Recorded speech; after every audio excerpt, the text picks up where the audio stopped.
তো হ্যালো বন্ধুরা, কেমন আছো? আশা করি ভালো আছো। তো এই মুহূর্তে আমি এখন আছি তকিপুর স্টেশন। এই সেই তকিপুর স্টেশন।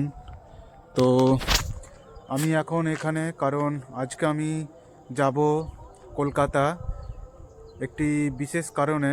তো সেখানে আমার মামার খুব শরীর খারাপ, সেখানে ভর্তি আছে। তো আজকে তাকে ছুটি দেবে, তো সেই জন্য আমি আনতে যাচ্ছি।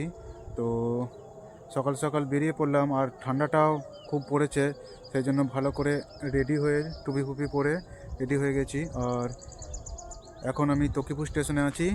তো 8:50 ট্রেন আছে, সেই ট্রেনটা ধরবো। তো তোমরা দেখতে থাকো। এই সেই দিশান হসপিটাল, এটা হসপিটালের সামনের দিকটা। আর ভেতরটা তোমাদেরকে দেখাতে পারবো না, কারণ ভেতরে ক্যামেরা করা অ্যালাউ নাই। আর এই হসপিটালের উপরে একটা হেলিপ্যাডেরও সিস্টেম করা আছে। আর সামনের দিকে আছে গাড়ি পার্কিংয়ের ব্যবস্থা, যেটা ঘন্টায় 30 টাকা করে নেয়। আর আমাদের পেশেন্টের ছুটি হবে 2টোর সময়। তো এখন বাজছে 12:30। একটু অপেক্ষা করতে হবে। আর কিছু নিয়মকানুনের ব্যাপার আছে, কাগজপত্রের সই ফই করার।